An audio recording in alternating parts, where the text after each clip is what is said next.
हरिओम मित्रों, आप सभी का गणेश टीचिंग एकेडमी में स्वागत है। मैं गणेश यादव आप सभी के लिए youth competition time book series लेकर आए हैं। यह यूजीसी नेट पेपर 1 के लिए अति महत्वपूर्ण क्लास है। चलिए क्लास का हम आरंभ करते हैं। प्रश्न संख्या 37। सार्थक शाब्दिक अधिगम के सिद्धांत का प्रतिपादन किसने किया? डेविड ऑसुवेल ने। प्रश्न संख्या 38। नीचे दो कथन दिए गए। कथन पहला, संकेतों शब्द भाव भंगिमा संकेत वेम आदि के निर्माण तथा उपयोग की क्षमता पूर्व सक्रियात्मक काल में निष्पादित होती है। कथन 2, पियाजे के अनुसार पूर्व संक्रियात्मक बच्चों में अहम केंद्रिता होने की प्रवृत्ति नहीं होती।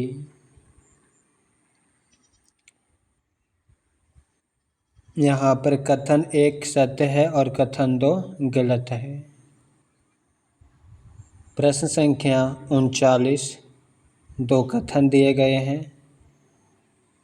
कथन को देखते हैं। कथन पहला, विश्वसनीयता का संकेत इस ओर है कि क्या कोई परीक्षण उस चीज का मापन करता है जो वह कहता है कि वह मापता है। कथन दूसरा, वैधता का संकेत इस ओर है कि क्या कोई परीक्षण सुसंगत रूप में वही या समरूप स्कोर देता है। यहाँ पर कथन पहला और दूसरा दोनों गलत है। सूची 1 और 2 का मिलान करना है।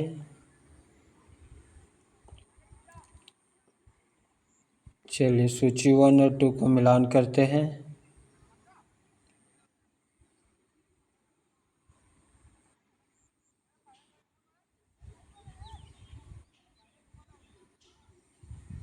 क्लासिकीय अनुकूल इवान पावलोव। क्रियाप्रसूत अनुकूलन बीएफ स्किनर। सामाजिक अधिगम सिद्धांत अल्बर्ट बंदूरा। संरचनावाद लेव बायोगोत्स्की। ऑप्शन सी सही है।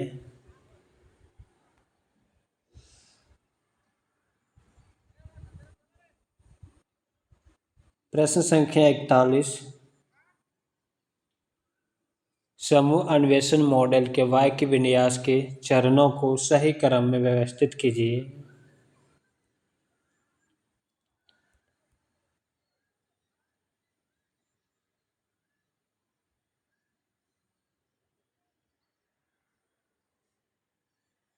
पहला, छात्र छात्राओं के सामने परेशान करने वाली परिस्थितियां आती है। दूसरा, छात्र छात्राओं परिस्थितियों के प्रतिक्रियाओं का अन्वेषण करते हैं। तीसरा, छात्र छात्राएं अध्ययन कार्य तैयार करते हैं और अध्ययन को व्यवस्थित करते हैं। चौथा, स्वतंत्र और समूह अध्ययन। और पांचवा, छात्र छात्राएं प्रगति और प्रक्रिया का विश्लेषण करते हैं। ऑप्शन सी सही है। प्रश्न संख्या 42। रूपावली पैराडाइम की अवधारणा किसके साथ जुड़ी है? टी.एस. कुन्हा। प्रश्न संख्या 43। कथन 1 और 2 दिया गया है। कथन 1, विकास की अवस्था के रूप में 4 वर्ष की उम्र के बालक में क्रियाशीलता स्मृति के सभी घटक अपने स्थान पर होते हैं। कथन 2, सूचनाओं के प्रति यदि एक बालक लगातार ध्यान नहीं देता है तो उत्प्रेरणा स्तर कमजोर है और अंत में इतना गिर जाता है कि सूचना को पुनः उत्प्रेरित नहीं किया जा सकता या पूर्ण रूपेण से विलुप्त हो जाता है।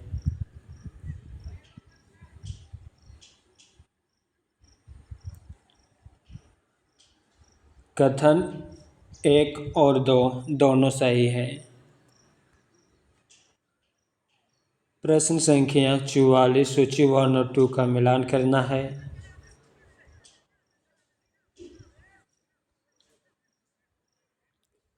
चलिए मिलान करते हैं। चेतन,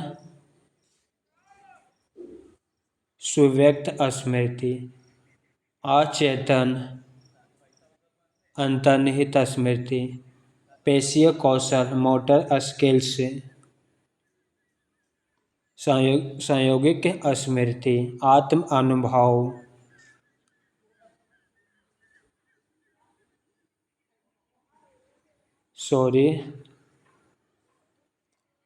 पेशीय कौशल, मोटर स्किल्स। कार्यविधिक स्मृति, आत्म अनुभव। संयोगिक स्मृति। ऑप्शन बी सत्य है। चेतन, सुव्यक्त स्मृति। अचेतन, अंतर्निहित स्मृति। पेशीय कौशल, मोटर स्किल्स। कार्यविधिक स्मृति, आत्म अनुभव। संयोगिक स्मृति। प्रश्न संख्या 45 व्यवहारवादी उद्देश्य के लिए संज्ञानात्मक क्षेत्र में इन उद्देश्यों को समाविष्ट किया जाता है।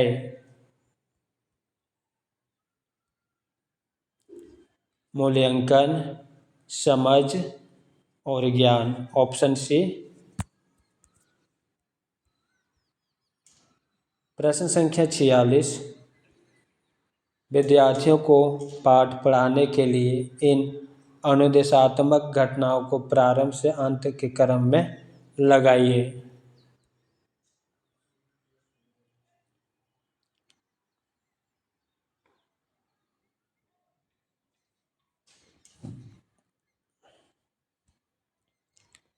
पहला, ध्यान आकर्षित करना। दूसरा, शिक्षार्थियों को उद्देश्यों की सूचना देना। तीसरा, विषय वस्तु प्रस्तुत करना। चौथा, वांछित व्यवहारों प्राप्त करना। और पांचवा, प्रतिपुष्टि प्रदान करना। प्रश्न संख्या 47 उस तकनीक का क्या नाम है जिसमें बिंबों का प्रयोग किया जाता है, जो प्रायः शब्दों की अपेक्षा अधिक भाव व्यक्त करते हैं और विविध प्रकार के साहचर्यों और सोच को जगाने में अधिक सटीक व शक्तिशाली होते हैं। B answer, mind mapping. प्रश्न संख्या 48 सूची 1 और 2 का मिलान करना है। सूची 1 चिंतन टोपी प्रणाली, जिसे थिंकिंग हैट सिस्टम भी कहते हैं। सूची 2 अवधारणाएं और विचार। दोनों का मिलान करना है।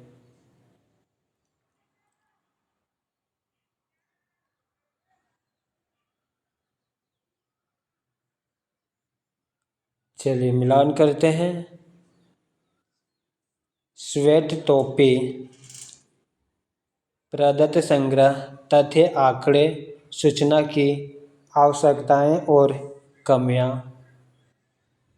लाल टोपी अंतःज्ञान और भावनाएं। काली टोपी निर्णय और विचार, तार्किक निषेधात्मक। हरी टोपी उद्दीपन, विकल्प और रचनात्मक प्रस्ताव। ऑप्शन बी सही है। डिटेल से देखते हैं। Serial wise. श्वेत टोपी प्रदत्त संग्रह, तथ्य, आंकड़े, सूचना की आवश्यकताएं और कमी। लाल टोपी अंतःज्ञान और भावनाएं। काली टोपी निर्णय और विचार, तार्किक निषेधात्मक। हरी टोपी उद्दीपन, विकल्प और रचनात्मक प्रस्ताव।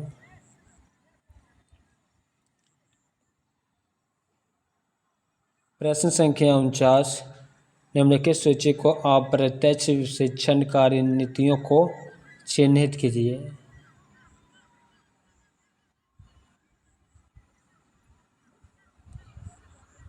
ऑप्शन बी उदाहरणों और गैर उदाहरणों के माध्यम से अवधारणा निर्माण। डी युग्म सम्मेलन तकनीकी के साथ समस्याएं आधारित प्रस्तुति।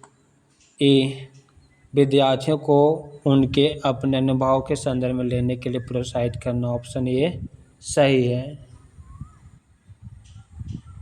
प्रश्न संख्या 50। अधिगम के किस स्तर को समावेशी अवबोध भी कहा जाता है? विमर्श चिंतन स्तर। प्रश्न संख्या 51। अधिगम का कौन सा सिद्धांत शिक्षण के मनात्मक स्तर का समर्थन करता है? संज्ञानात्मक क्षेत्र सिद्धांत। प्रश्न संख्या 52। कथन 1 शिक्षण के प्रागामी प्रगतिशील दृष्टिकोण का एक मूलभूत सिद्धांत है कि शिक्षा केवल आजीविका की तैयारी नहीं अपितु यह अपने आप में संपूर्ण जीवन होनी चाहिए। कथन 2 शिक्षा के पुनः निर्माणवादी विचारधारा के अनुसार नई सामाजिक व्यवस्था निश्चित रूप से प्रजातांत्रिक होनी चाहिए।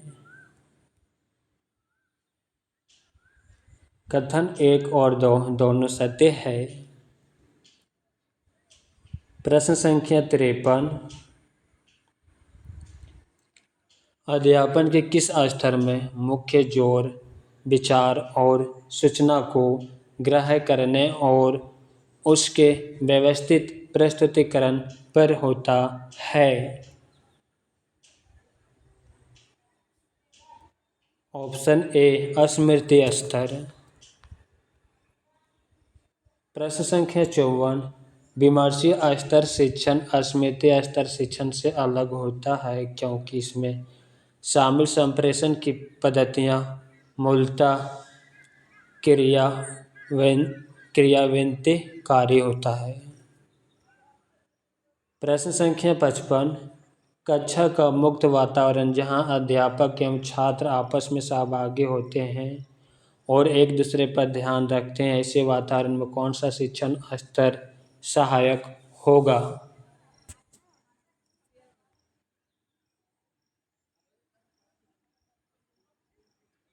ऑप्शन सी विमर्शी स्तर। प्रश्न संख्या 56।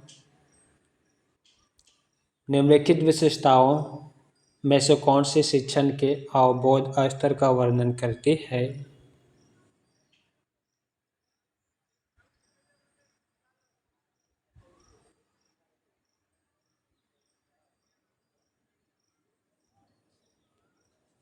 अवधारणाओं की व्याख्या के लिए अधिक संख्या में सकारात्मक एवं नकारात्मक उदाहरण देना। तथ्यों के बीच संबंधों का अवलोकन और प्रोन्नत करने में सहायक होना। ऑप्शन डी सही है। प्रश्न संख्या 57। विमर्शी शिक्षण की विशिष्ट पहचान क्या है? अस्पष्ट संगठित और सुसंरचित विषय वस्तु।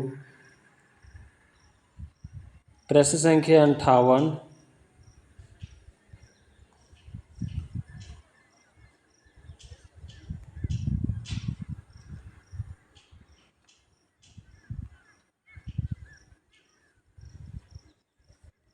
शैक्षिक उद्देश्यों को अधिक्रम में संज्ञानात्मक व्यवहारों के सही क्रम की पहचान कीजिए। पहला ज्ञान, दूसरा अवबोध, तीसरा अनुप्रयोग, चौथा विश्लेषण और पांचवा संश्लेषण। ऑप्शन सी सही है।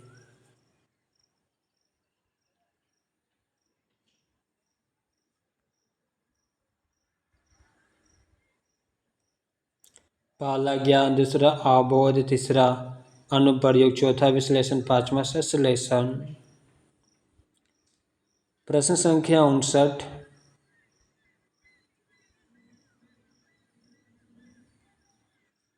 निम्नलिखित में से शिक्षण को प्रभावित करने वाले कौन से संभावित कारक अनुदेशात्मक सुविधाओं और अधिगम वातावरण से संबंधित है।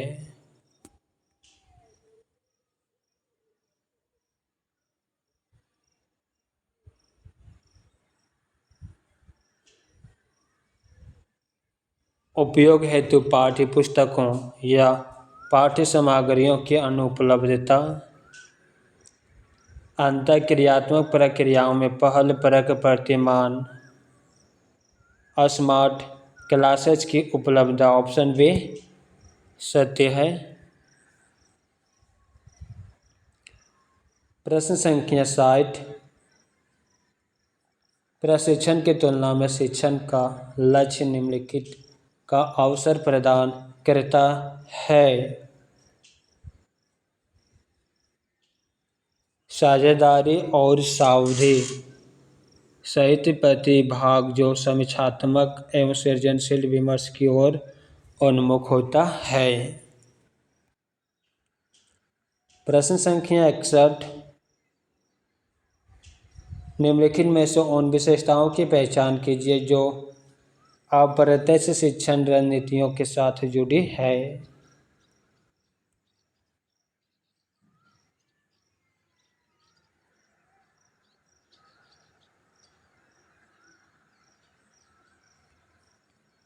पहला निर्देशित विद्यार्थी अभ्यास। दूसरा प्रश्न उत्तरी सरणों के माध्यम से अवधारणा अर्जन पर बल। तीसरा उद्दीपक सामग्री को लघु एवं सरल पदों में प्रस्तुत करना। ऑप्शन बी सही है। प्रश्न संख्या 62। शिक्षण के किस स्तर में संरचना निर्देशन और विद्यार्थियों के व्यवहार का निकट से पर्यवेक्षण करने की गतिविधियों की प्रबलता होती है। स्मृति स्तर। प्रश्न संख्या 63। यदि आपके विद्यार्थी की पहचान निष्पादन तत्परता स्तर के दृष्टि से अक्षम किंतु इच्छुक के रूप में की जाती है तो उनके लिए निम्नलिखित में से कौन सी शिक्षण विधि को उपयुक्त माना जाता है।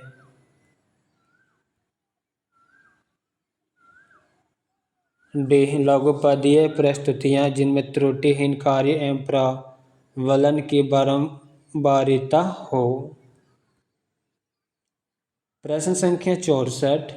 निम्नलिखित में से किस शिक्षण स्तर में अधिगमकर्ता को अवधारणाओं के सकारात्मक दृष्टांतों के बीच विभेद करने का अवसर प्राप्त होता है। अबोध स्तर।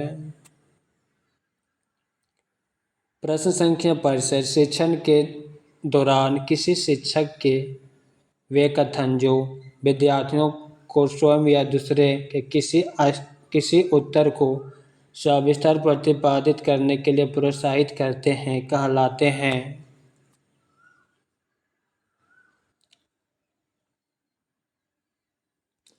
क्या कहलाते हैं? विशेष परीक्षा। प्रश्न संख्या 66। ज्ञान के साधन के रूप में अनुपस्थित के संदर्भ में कौन सा सही है?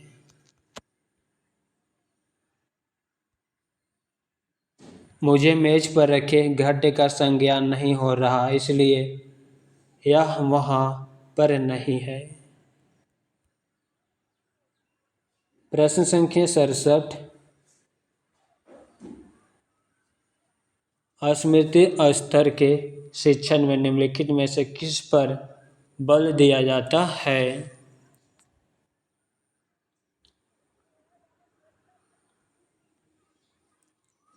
सोच एवं विचार को व्यवस्थित करना, द्रुत प्रत्यास्मरण में सहायता हेतु व्यवस्थित प्रस्तुतियों पर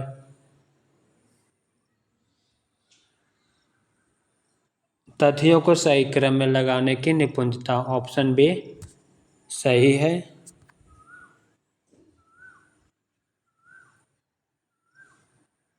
प्रश्न संख्या 68। सामाजिक विज्ञान के केंद्रीय मुद्दों या प्रश्न है कि क्या प्राकृतिक विज्ञान की विधियों का प्रयोग कर सामाजिक दुनिया का अध्ययन किया जा सकता है। यह कथन किस विषय की ओर संकेत करता है? ज्ञान मीमांसा। प्रश्न संख्या 69। प्रभावशाली शिक्षण व्यवहारों की सूची में से उन्हें चुनिए जिन्हें मुख्य व्यवहार कहा जाता है।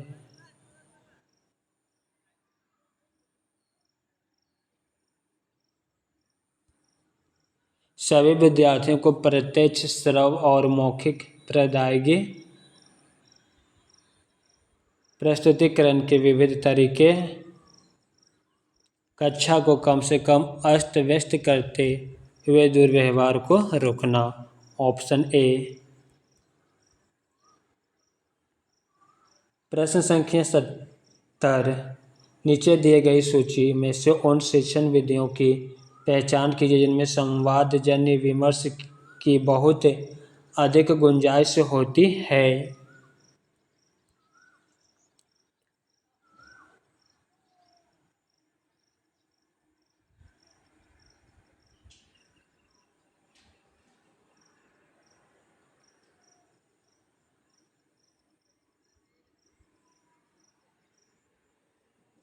ट्यूटोरियल, समस्या समाधान विधि, समूह चर्चा।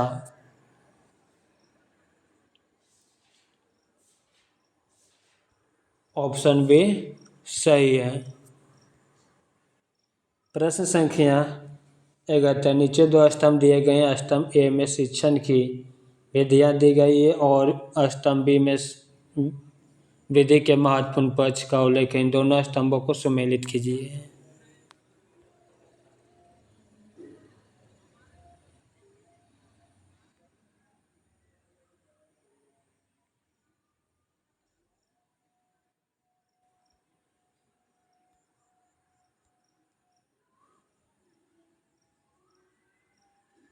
सहयोगात्मक विधि, जब विद्यार्थी के अधिगम कार्यकलाप के विभिन्न पहलुओं को साझा करते हैं। सहकारी विधि, जब विद्यार्थीगण अधिगम में एक दूसरे की सहायता करते हैं। रचनात्मक विधि, जब विद्यार्थी पर ज्ञान के सृजन के रूप में जोर दिया जाता है। टीम शिक्षण, जब शिक्षण में अध्यापकों की विशेषज्ञता का उपयोग किया जाता है। ऑप्शन बी सही है। Option B. सहयोगात्मक विधि, जब विद्यार्थी अधिगम कार्यकलाप के विभिन्न पहलुओं को साझा करते हैं। सहकारी विधि, जब विद्यार्थीगण अधिगम में एक दूसरे की सहायता करते हैं। रचनात्मक विधि, जब विद्यार्थियों पर ज्ञान के सृजन के रूप पर जोर दिया जाता है। टीम शिक्षण, जब शिक्षण में अध्यापक की विशेषज्ञता का उपयोग किया जाता है। प्रश्न संख्या 72। नीचे शिक्षण विधियां और उपागम दिए गए हैं। उनमें से कौन सा व्यष्टि सापेक्ष उपागम है। मॉड्यूलर यूलर उपागम, अभिकर्मित या अधिगम, व्यष्टि सापेक्ष शिक्षण। Option B.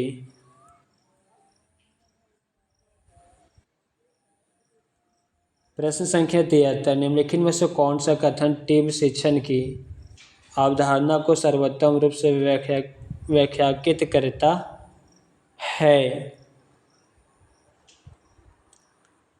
दो से अधिक अध्यापक अपनी विशेषता के अनुसार एक ही कक्षा को पढ़ाने की योजना बनाते हैं और पढ़ाते हैं।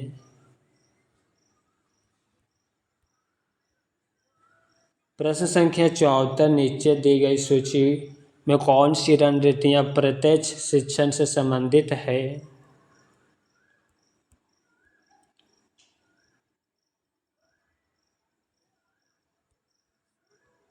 उदाहरण और व्याख्या प्रदान करना, अविवेचनात्मकता और पुनः प्रस्तुतिकरण, अभ्यास और प्रतिपुष्टि प्रदान करना। ऑप्शन सी।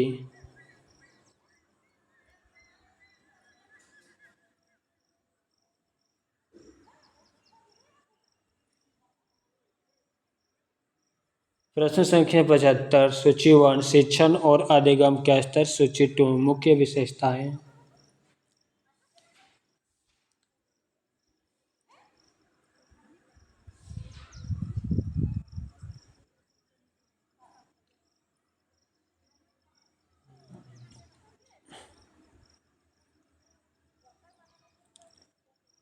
चलिए मिलान करते हैं। स्वायत्त विकास स्तर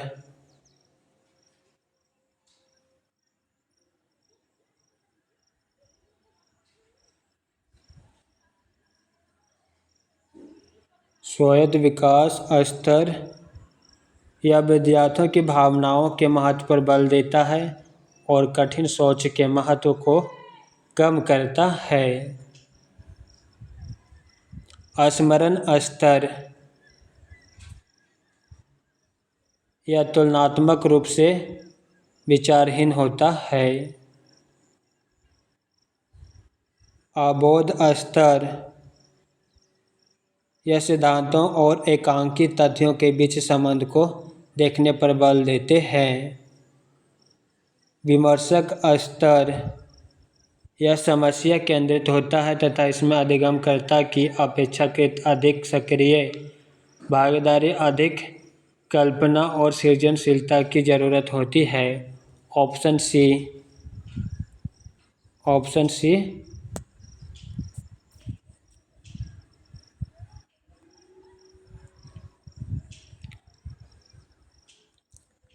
स्वायत्त विकास स्तर या विद्यार्थियों की भावनाओं के महत्व पर बल देता है और कठिन सोच के महत्व को कम करता है। स्मरण बोध या तुलनात्मक रूप से विचारहीन होते हैं।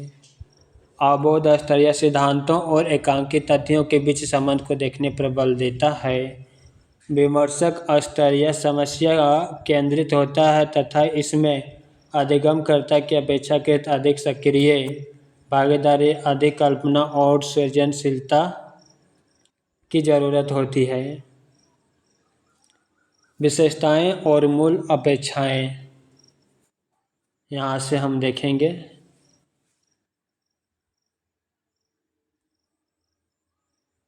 डायोरी के अनुसार शिक्षा सामाजिक आवश्यकता है।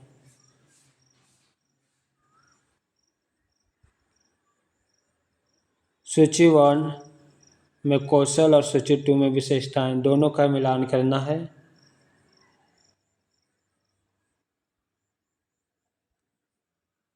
सार्वजनिक वक्तृत्व,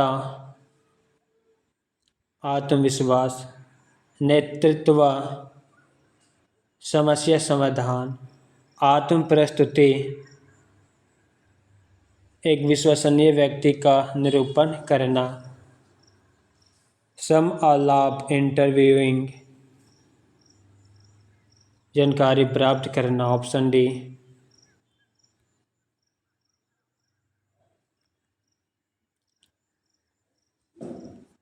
सार्वजनिक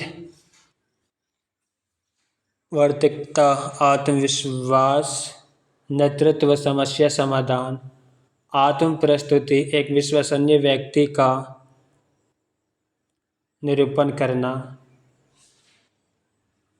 सम आलाप इंटरव्यूइंग, जानकारी प्राप्त करना। प्रश्न संख्या 78 नीचे 2 कथन दिए गए हैं।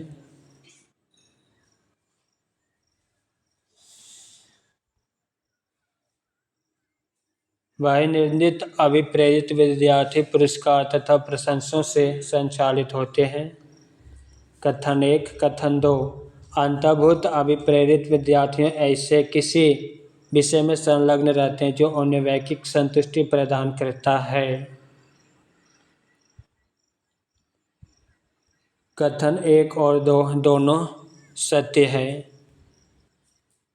प्रश्न संख्या 79 सूची 1 व्यवहारात्मक मॉडल और सूची 2 विकासकर्ता या पुनः विकासकर्ता, दोनों का मिलान करना है।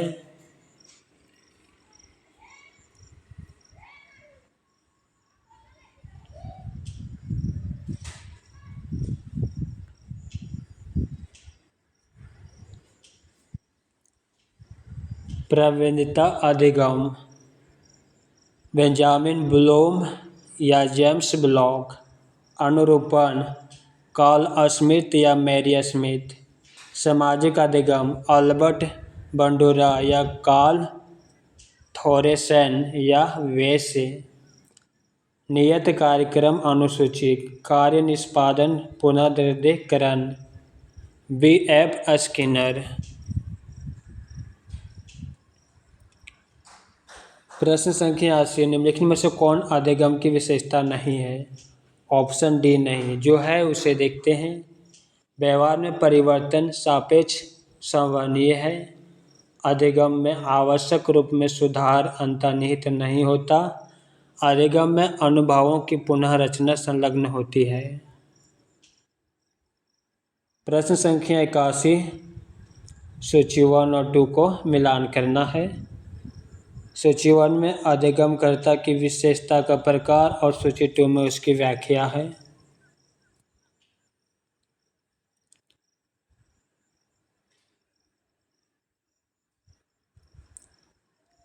एकाडमिक विशेषता, अधिगमकर्ता आवश्यकता पड़ने पर अपने पाठ्यक्रम में विभिन्न तथ्यों का चयन करता है। सामाजिक विशेषताएं, अधिगमकर्ता समकक्षियों के टीम मेंबर के रूप में कार्य करता है। भावात्मक विशेषताएं, अधिगमकर्ता अपनी कक्षा के सदस्यों की पसंद और नापसंद दृष्टि से व्यक्तिगत मतभेदों का सम्मान देना शुरू कर देता है। संज्ञात्मक विशेषता, अधिगमकर्ता संबंधित संदेशों का सही रूप में संकेतन और विसंकेतन करता है। प्रश्न संख्या 82, शिक्षा संप्रेषण से संबंधित समिष्था विकास प्रोक्सल डेवलपमेंट की अवधारणा किसके द्वारा विकसित की गई थी? लेव व्योत्स्की।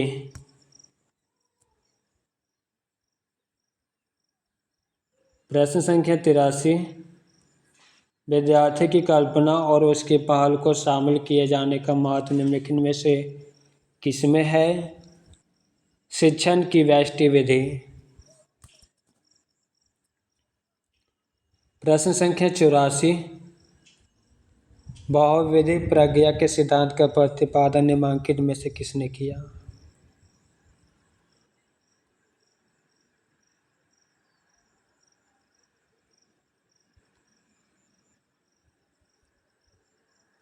होवार्ड गार्डनर ने।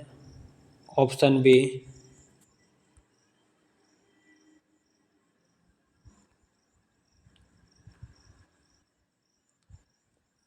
अब हम शिक्षार्थी की विशेषताएं, किशोर और वयस्क शिक्षार्थियों की अपेक्षाएं, शैक्षिक, सामाजिक, भावनात्मक और संज्ञात्मक व्यक्तिगत भिन्नताएं के बारे में देखेंगे। प्रश्न संख्या 85, नीचे 2 कथन दिए गए हैं। इसमें एक अभिकथन ए और दूसरा कारण आर कहा गया है। अभिकथन ए, 21वीं सदी की उच्च शिक्षा का उद्देश्य विद्यार्थियों को आलोचनात्मक और सृजनात्मक चिंतन योग्यताओं को बढ़ावा देना। कारण आर, आलोचनात्मक और सृजनात्मक चिंतन विद्यार्थियों के नियोजन में सहायक होती है।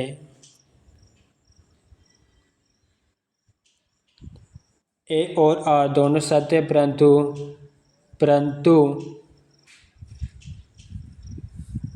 सही व्याख्या नहीं है।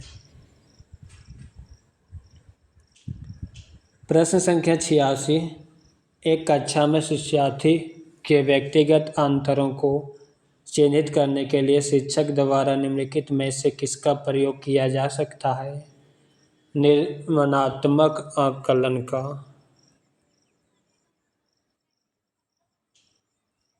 सूची 1 मौलिक कारक और सूची 2 अधिगम की विशेषताएं, दोनों को मिलान करना है।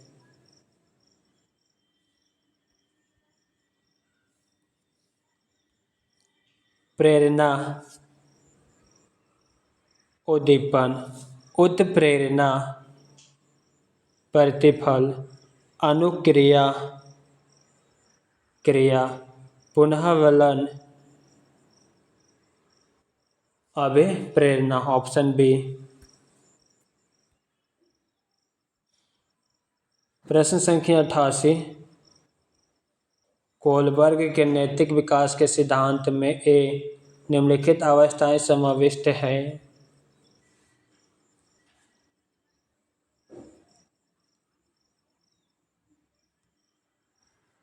आज्ञा पालन अभिमुखीकरण, पारितोषिक विनिमय अभिमुखीकरण, कानून और व्यवस्था अभिमुखीकरण, सामाजिक संविदा और अभिमुखीकरण। Option B.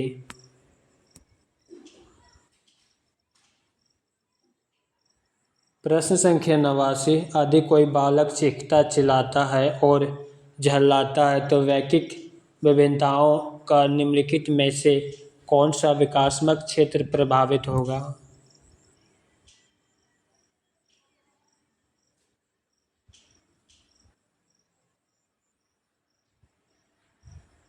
Option C संवेगात्मक।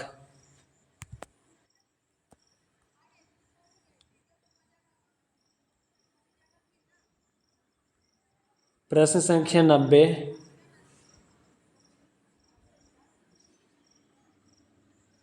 अपनी प्रयोगशाला परीक्षा के समय एक 5 मिली पिपेट का प्रयोग किया किंतु पाठ्यांक सही नहीं था। जब वह हतोत्साहित होने लगी तब उसके मित्र रंजिता ने उसे पिपेट को ठीक से पकड़ने और रसायन की सही ढंग में डालने का सुझाव दिया। अब उसने सफलता प्राप्त की और उपेक्षित परिणाम प्राप्त किया। यह किस प्रकार का उदाहरण है। समीपस्थ विकास क्षेत्र। प्रश्न संख्या 91। उस उद्दीपक स्टिमुलस को किस रूप में जाना जाता है जिसको वांछित व्यवहार के लिए किसी भी अनुकूल की आवश्यकता नहीं होती। गैर अनुकूलित उद्दीपक। प्रश्न संख्या 92। स्मरण, समस्या समाधान और निर्णय सहित विचार प्रक्रिया निर्माण से संबंधित अध्ययन का क्षेत्र कहलाता है संज्ञानात्मक विकास। प्रश्न संख्या 93। निम्नलिखित में से कौन सी वैयक्तिक विभिन्नताएं अधिगम को प्रभावित नहीं कर सकती है।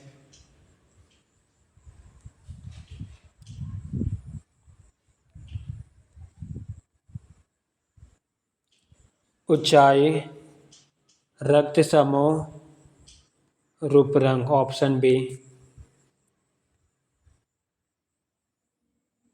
प्रश्न संख्या 94। किसी क्षेत्र में विद्यार्थी के कार्यों का संकलन जिसमें वृद्धि, आत्मचिंतन और उपलब्धि प्रदर्शित होती है तो उसे कहा जाता है पोर्टफोलियो पत्राधान। प्रश्न संख्या 95। यदि आपके मित्र का मोबाइल नंबर बदल जाता है और आप अक्सर उसके पुराने नंबर पर फ़ोन करते हैं तो यह उदाहरण है अधिगम का नकारात्मक अंतरण। प्रश्न संख्या 96। ब्लूम के शैक्षिक उद्देश्यों को वर्गीकरण के अनुसार संज्ञानात्मक क्षेत्र की श्रेणियाँ निम्नलिखित में से कौन सी है।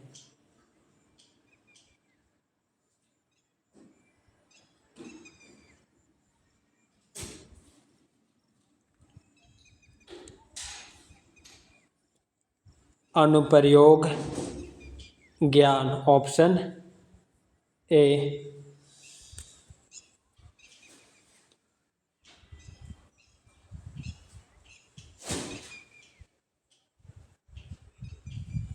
प्रश्न संख्या 97। नीचे दो कथन दिए गए हैं। कथन 1। किशोरावस्था का वह समय जो शैशव एवं प्रौढ़ावस्था के मध्य वृद्धि तथा विकास का संक्रमण काल होता है। कथन 2। किशोरावस्था भावनात्मक और अस्तित्व एवं अत्यधिक राहत की कालावधि है। उपयुक्त कथनों का आलोक में निम्नलिखित विकल्पों में से सही उत्तर चुनें। एक सही है किंतु कथन दूसरा गलत है। प्रश्न संख्या 98 विस्फोटी व्यवहार के प्रवृत्ति विद्यार्थियों के समीप जाने और उसे अनुशासित करने के लिए निम्न में से किस प्रविधि की अनुशंसा की जाती है?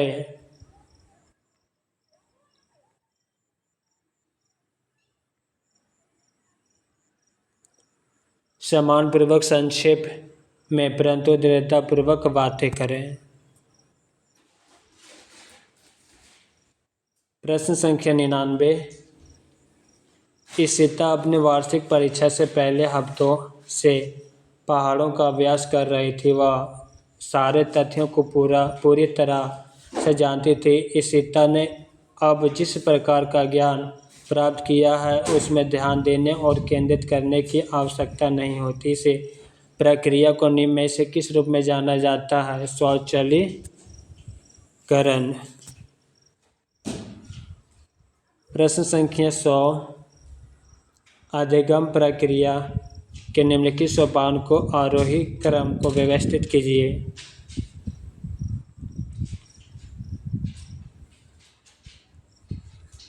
पहला अभिप्रेरक या आवश्यकता, दूसरा लक्ष्य, तीसरा तत्परता, चौथा अधिगम स्थिति, पांचवा अन्याय क्रिया, छठा समायोजन, सातवां परिवर्तन, आठवां निर्धारण। Option B.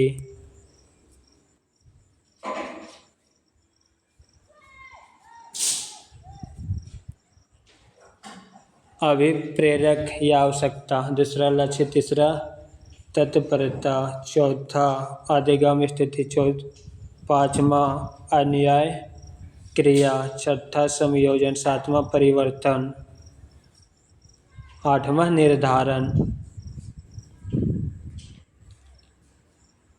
प्रश्न संख्या 101। कथन एक शिक्षार्थी की सांस्कृतिक पृष्ठभूमि का उसके अधिगम अनुभव पर कोई प्रभाव नहीं पड़ता। कथन 2 लैंगिकता शैक्षणिक संप्राप्ति का प्रबल निर्धारक नहीं है।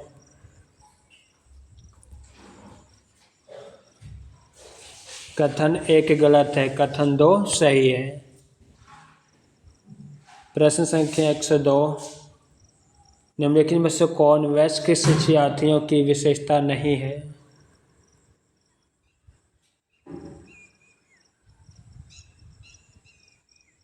वे उचित स्थिर पहचान खोजते हैं, बहुधा समाज के मूल्यों का प्रश्न उठाते हैं।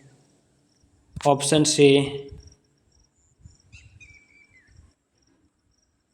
NSQF किस स्तर के श्रेणी के अनुसार योग्यता और व्यवस्थित करता है?